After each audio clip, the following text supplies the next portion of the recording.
Today we're going to get into symmetry and dilations. Symmetry, we'll talk a little bit about that, how we can cut shapes in half. Dilations we've done a little bit of. It's a transformation, but it's not an isometry. So you need to remember what an isometry is, and we'll discuss that a little bit more in just a minute as well. So first and foremost, symmetry. How to identify symmetry. Line symmetry occurs in a figure if the figure can be mapped onto itself by reflection in a line. In other words, can you cut it in half so that one side is exactly the same as the other side, right? You guys know what symmetry is. The line of symmetry, so there's line symmetry, which is just the definition of being symmetrical. The line of symmetry is a line that you're going to reflect the shape over onto itself. So it's the line that cuts something in half. Rotational symmetry is where you can rotate a figure and it end up sort of being mapped back onto itself. But the rotation has to be at 180 degrees or less around the center of the figure. Okay, so line symmetry first. In this hexagon, how many lines of symmetry does it have? Well, there's really no easy way to tell other than just looking. So we can draw a line through that, and you can flip that top part down into the bottom part. Or we can draw a line like that and take the left-hand side and map it over to the right-hand side, and it will be the same. So there's two lines of symmetry here. Okay? You see the next example, this other hexagon, it's more of a regular hexagon. It's going to have more lines of symmetry. And you see down there, down below there, right? It's going to have 1, 2, 3, 4, 5, 6. So we go through the vertices, right? The diagonals will create a line of symmetry. And then you can draw lines of symmetry through the opposite sides for a regular hexagon. And so you get 6. This last one in C, the only line of symmetry is if you draw a horizontal one through those two vertices. So another hexagon, it's a different type of hexagon, but it still has one line of symmetry. Okay? How about this flower? How many lines of symmetry does it have? Well, draw as many as you can and see how many you come up with.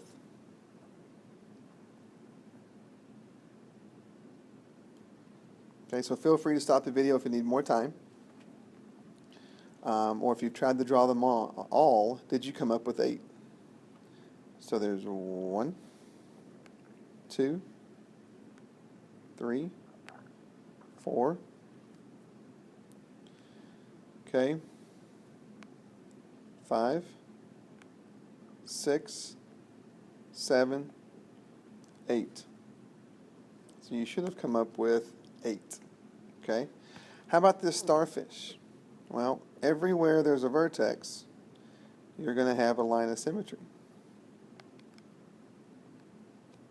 So there's going to be 5. And last but not least, this ram, ram, right? You draw a line right through there, and it's the same on both sides, so there's only one line of symmetry here. Okay? All right. Can you draw a hexagon with no lines of symmetry? Well, the trick here is just to try to come up with really an irregular hexagon where none of the angles, if you can, and none of the sides are going to be congruent. So you could draw it anyway. Here's an example. Okay? Different side lengths, different angle measures. You can't draw a line anywhere and cut that in half to make one side look like the other. Okay? So just kind of a weird looking hexagon. All right, now, rotational symmetry. To be able to turn a shape around about its center, so turn it around its center, and try to get the shape to map back onto itself. And again, there is a little bit of a way to tell what the rotational symmetry is. The easiest way is just to kind of look at it. This parallelogram, if you take this vertex and turn it all the way around, then you'll get back to the same shape. You can map the shape onto itself, which is a 180-degree turn. So the rotational symmetry here is 180 degrees. You can't stop short at 90 degrees because it wouldn't look the same. Okay? What about a regular octagon? Well, here's where the trick comes in. Right? How many lines of symmetry are there? Okay? And we could do that with the parallelogram as well. There's 1, 2 lines of symmetry. We're looking at being able to rotate a shape 360 degrees. So one quick way to tell is if you take the number of lines of symmetry and divide it into 360, then everywhere then this is going to be 180 degrees, and that's where we came up with a 180-degree turn to map that shape back onto itself. And we can do the same thing here for this octagon. There's 1, 2, 3, 4, 5, 6, 7, 8. If again you draw a line, if you draw diagonals, from one vertex to its opposite vertex, and then you can draw lines of symmetry through the opposite sides, you're going to get 8. Well, the trick here is to take, since we know we can turn an object 360 degrees, if there are 8 lines of symmetry, then every 45 degrees we'll be able to map this octagon back onto itself, which means that it has rotational symmetry in 45 degrees, 90 degrees, because if you add 45 to 45 you get 90. If you add 45 to 90 degrees you get 135 degrees. And if you add 45 to 135 you get 180 degrees. And so every angle measure where we can turn this shape back onto itself, that becomes a rotational symmetry in that degree, all the way up to 180. Remember the definition was 180 degrees or less. We have to be able to turn the shape 180 degrees or less in order for it to count as a rotational symmetry. So every 45 degrees here, we can map the octagon back onto itself. We go back to the parallelogram, and there's only 2 lines of symmetry, so every 180 degrees we can turn this parallelogram back onto itself. Since rotational symmetry only exists in 180 degrees or less, there's only 1 rotational symmetry here, where there's 4 for the octagon. Okay? All right, what about the trapezoid here? Is there any rotational symmetry?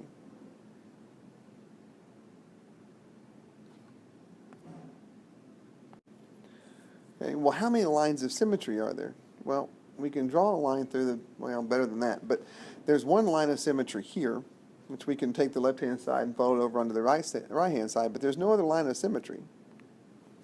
So 360 divided by 1 is 360, but a line of symmetry only exists in 180 degrees or less. So there's actually no line of symmetry here. So there's no rotational symmetry here. In order to take this trapezoid and map it back onto itself, you'd have to rotate it 360 degrees, and that doesn't count. Okay? How about this rhombus? Does this figure have rotational symmetry? What rotations will map the figure back onto itself? Take a second and see if you can't figure that out, and then we'll see if you're right. Okay, well, this guy has 1, 2 lines of symmetry, right? And so there is 1 rotational symmetry in 180 degrees. Okay? What about this octagon? Stop this video for a second and see what you come up with.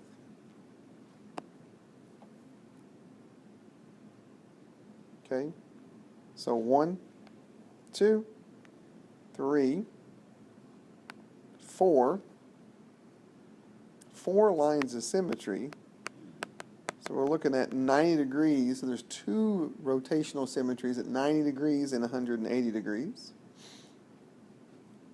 Last not least, this triangle, this right triangle. Where's your... Oh, that's not going to be symmetrical. No, that's not it. No, that's not it. Actually, there are no lines of symmetry for a right triangle, so there's no rotational symmetry either. Okay? All right. Identify the line of symmetry and rotational symmetry of the equilateral triangle at the right. At the right here. Okay? See what you come up with, and we'll see if you're right.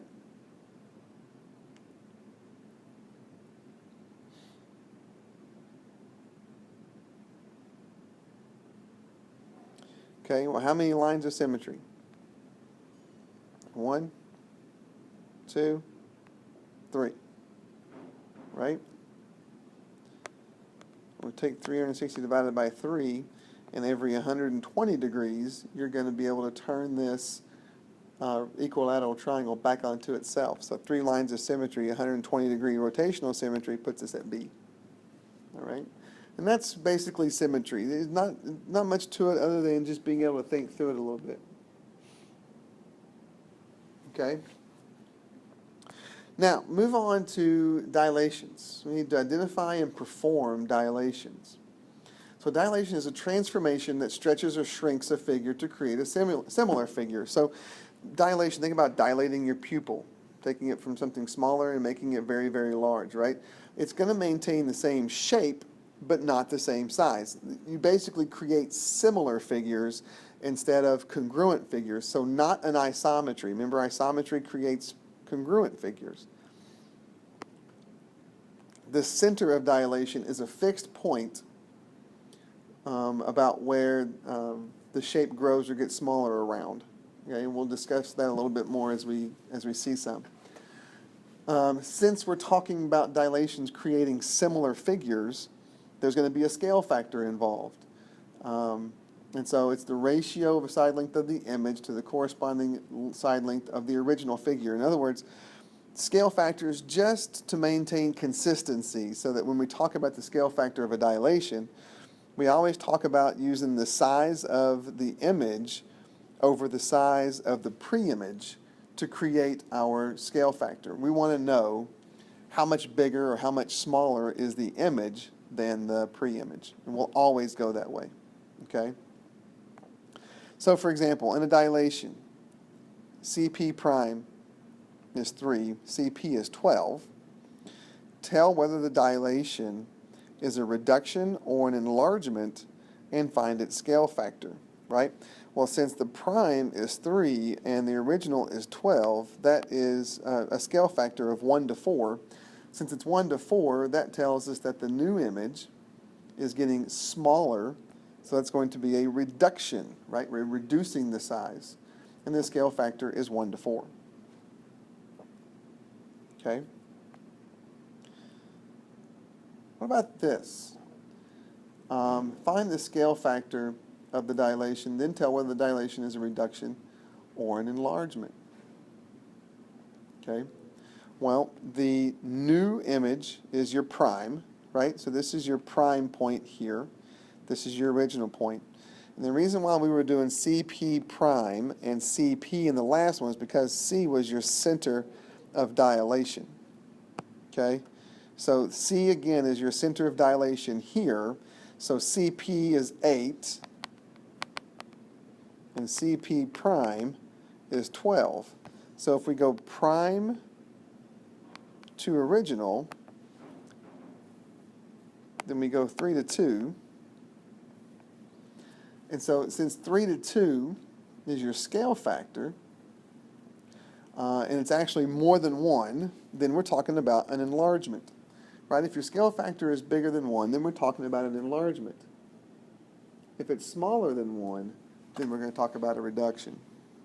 Okay? Because that's telling us that the new image is bigger than the small image, the numerator is bigger than the denominator. Okay?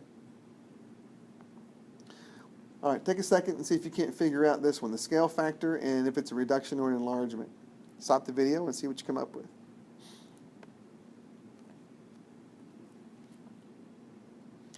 Okay, so again, we're going to look at CP prime to CP to see the scale factor. And you see that the original image was this guy, the new image is this guy, so it's going to be a reduction, right? It's getting smaller. CP prime is 18, and CP is 30. So when you reduce that, you get 3 to 5, and that's your scale factor. And since 3 to 5 is less than 1, we're talking about a reduction. Okay? Now, constructing a dilation. So we want to draw and label parallelogram DEFG.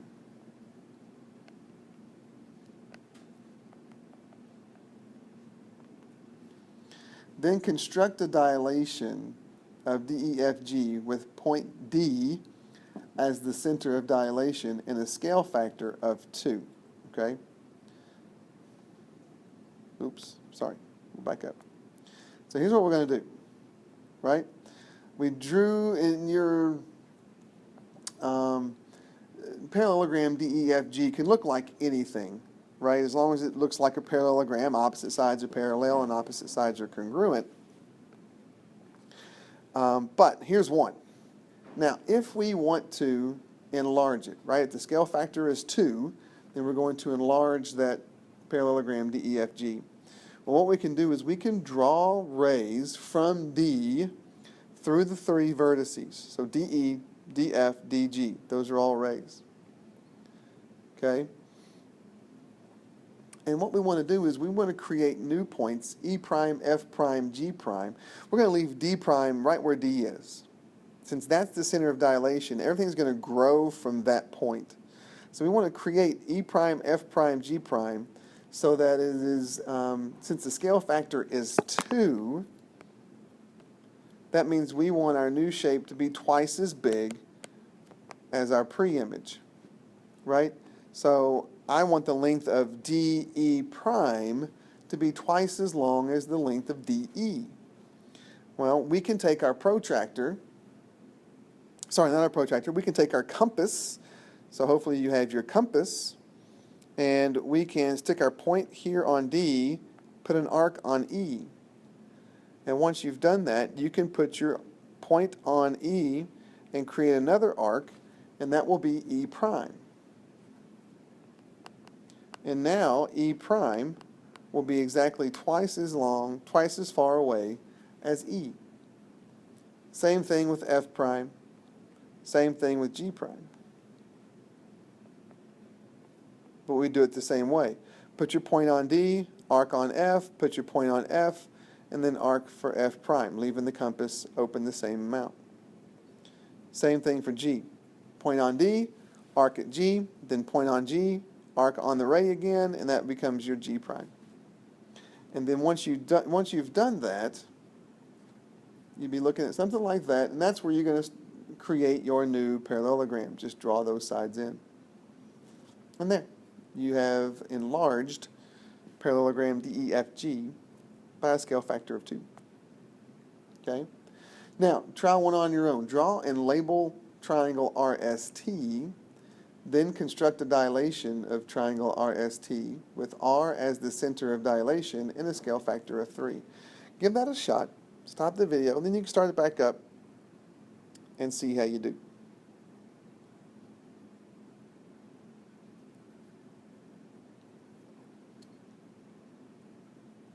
Okay? Hopefully it looks something like this. It's a scale factor of 3 now, right? So at R, that's where R prime is going to be 2.